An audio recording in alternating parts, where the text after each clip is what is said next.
Yang hadir di kemuslimahan buat bapaknya juga. Jadi suatu hari ada salah satu anak pejabat ya ngamuk, dan dia ngamuknya berulang. Waktu itu saya sebagai konselor remaja diminta hadir untuk menanganinya. Tapi karena kode etik konselor itu adalah tidak boleh bertindak di awal-awal pertemuan. Jadi just observe. Makanya saya lihatin, nah anak ini waktu ngamuk, sekalinya ngamuk menghabiskan 40 juta rupiah. Di bapaknya baru beli MacBook harganya $3.200. Ini kejadiannya tahun 2011. Dibuang ke kolam renang sama anaknya. Kemudian bapaknya baru beli Galaxy Samsung S3, ya, dibuang ke WC, di flush. Seluruh hiasan rumah dibakar. Ya, bapaknya nyemprotin gitu ya. Dia pengen saya langsung bertindak. Bapaknya nggak mau keluar tanduknya kasarnya. Tapi saya diam aja. Kemudian bapaknya karena kesel, saya juga diam aja, dipegang tangan anaknya. Kemudian dia bilang, hentikan, kamu tuh susah dibilangin, awas kamu gitu lagi. Anak ini nangis dan mengatakan, papa jahat, aku tuh udah kayak sapi dikurung, aku tuh capek gitu, ceritalah. Kemudian mamanya turun di lantai 2 untuk mendukung papanya. Kamu tuh ya susah dibilangin, bener-bener kamu keterlaluan. Dengan respon cepat, anak ini langsung berucap kalimat kasar, apa lu, anjing, babi, maaf, saya sampaikan kalimat ini supaya memahami. Seluruh kalimat binatang sampaikan kepada ibunya.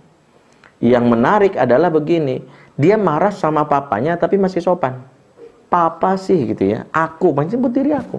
Tapi kenapa sama mamanya keluar kalimat lu, gue, bahkan kalimat yang kasar. Ya. Dan sindrom ini saya baru tahu namanya sindrom mommy is enemy. Ini sindrom baru yang muncul khususnya di era milenial. Dan ibu-ibu harus paham kenapa muncul sindrom ini. Yang pertama, akhirnya saya melakukan konseling kepada yang namanya anak gadis ini sekitar 17 kali. Di pertemuan ketiga dia cerita, mohon maaf kalau cerita ini mungkin ada sedikit yang ngalami, tapi jangan salah sangka seolah-olah saya menyindir. Saya ingin kita mencari solusi dan mengambil pelajaran dari kisah ini. Anak ini cerita, waktu aku umur 1 tahun, mamahku dapat beasiswa ke Swiss. Waktu itu dia GM di sebuah perusahaan dan ngambil perusahaan beasiswa. Dia pengen ASIku terpenuhi, maka mamahku meres ASI sampai dulu di freezernya penuh dengan ASI pakai botol beling gitu ya. Dulu belum ada gerakan yang sekarang seperti ibu menyusui. Kata mbokku, habis itulah mamah bilang, pokoknya kalau nanti ASIku habis, bilang aku cari donatur ASI lah, yang jelas donor ASI, supaya anakku dapat ASI sampai 2 tahun. Ya, sehingga mamah tetap berangkat ke kuliah ke luar negeri dan aku ditinggalkan di umur 1 tahun. Jadi om, benernya aku nih memang full ASI 2 tahun. Tapi aku minumnya dari botol. Emangnya gue anak botolan. Kalimat memangnya aku anak botolan ini, mohon jangan salah kaprahi. Saya ingin sampaikan begini, banyak ibu salah memahami konsep ASI dengan mengatakan, sudah mama kasih ASInya full 2 tahun. Inilah salah kaprah yang besar. Dalam Islam ditulis oleh Ibnu Qayyim Al-Jauziyah dalam kitab Tuhfah, jika ASI seorang ibu berhenti sebelum anak berumur 2 tahun, ya, maka hak anak untuk bermain dengan puting ibu tak boleh dilarang.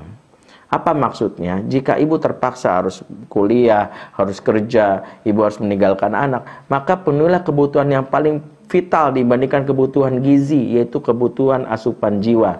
Anak harus banyak dipeluk, anak harus banyak disentuh. Kalau perlu anak ditempelkan di puting ibu meskipun tidak menyusui. Kenapa? Inilah fase pertama membangun ikatan batin. Nah, anak ini cerita dia tidak dapatkan itu. Dia tidak dapatkan itu dari ibunya. Makanya salah satu yang menyebabkan munculnya sindrom mommy is enemy itu banyak. Ya, salah satu akun yang terkenal itu di Facebook namanya Melanie Eka Putri Indriani, sudah suspend oleh Facebook. Hampir tiap hari bilang mak gua pelacur, mak gua, dan sebagainya. Itu akun asli. Saya juga kaget kenapa ada seperti ini. Nah, kenapa muncul kalimat ini? Semua bermula karena kegagalan ortu dalam mengikat hatinya. Makanya salah satu peran ibu adalah bagaimana anak di awal-awal nempel dengan begitu kuat dengan ibunya. Dan itu bisa kita lihat, misalnya anak-anak yang dekat dengan ibunya, maka efeknya dia akan di umur 2 tahun, 3 tahun, kalau disuruh memilih, dia akan milih ibunya. Ya, yang hadir di kemuslimahan buat bapaknya juga. Jadi suatu hari ada salah satu anak pejabat ya ngamuk, dan dia ngamuknya berulang. Waktu itu saya sebagai konselor remaja diminta hadir untuk menanganinya. Tapi karena kode etik konselor itu adalah tidak boleh bertindak di awal-awal pertemuan. Jadi just observe. Makanya saya lihatin, nah anak ini waktu ngamuk, sekalinya ngamuk menghabiskan 40 juta rupiah. Di bapaknya baru beli MacBook harganya $3.200. Ini kejadiannya tahun 2011. Dibuang ke kolam renang sama anaknya. Kemudian bapaknya baru beli Galaxy Samsung S3, ya, dibuang ke WC, di flush. Seluruh hiasan rumah dibakar. Ya, bapaknya nyemprotin gitu ya. Dia pengen saya langsung bertindak. Bapaknya nggak mau keluar tanduknya kasarnya. Tapi saya diam aja. Kemudian bapaknya karena kesel, saya juga diam aja, dipegang tangan anaknya. Kemudian dia bilang, hentikan, kamu tuh susah dibilangin. Awas kamu gitu lagi. Anaknya nangis sambil mengatakan, papa jahat, aku tuh udah kayak sapi dikurung, aku tuh capek gitu. Ceritalah. Kemudian mamanya turun lantai 2 untuk mendukung papanya. Kamu tuh ya susah dibilangin, bener-bener kamu keterlaluan.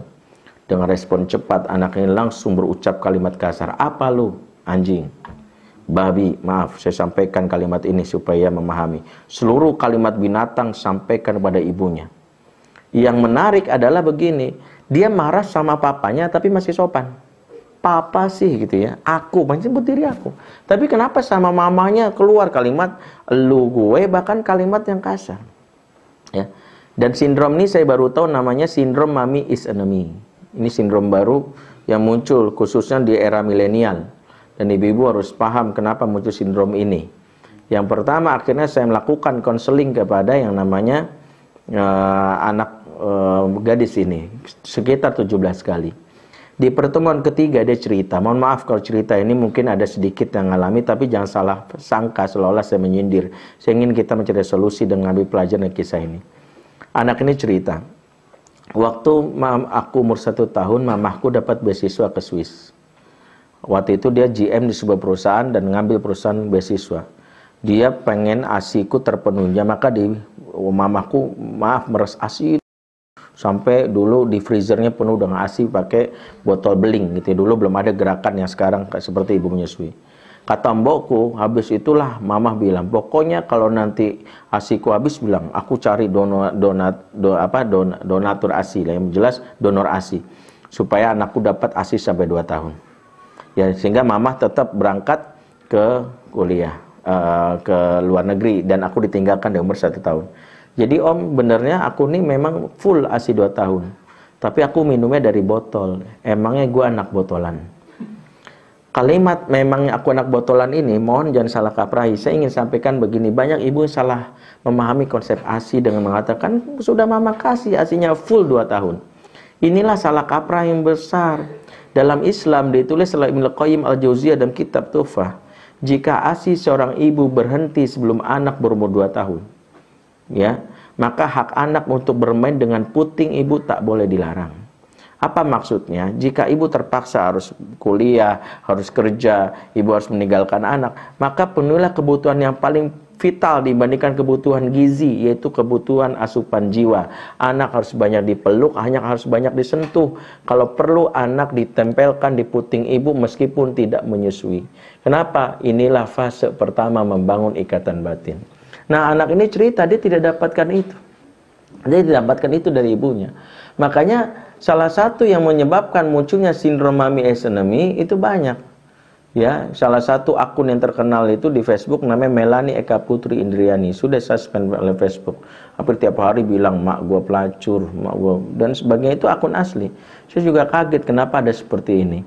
Nah, kenapa muncul kalimat ini? Semua bermula karena kegagalan ortu dalam mengikat hatinya. Makanya salah satu peran ibu adalah bagaimana anak di awal-awal nempel dengan begitu kuat dengan ibunya.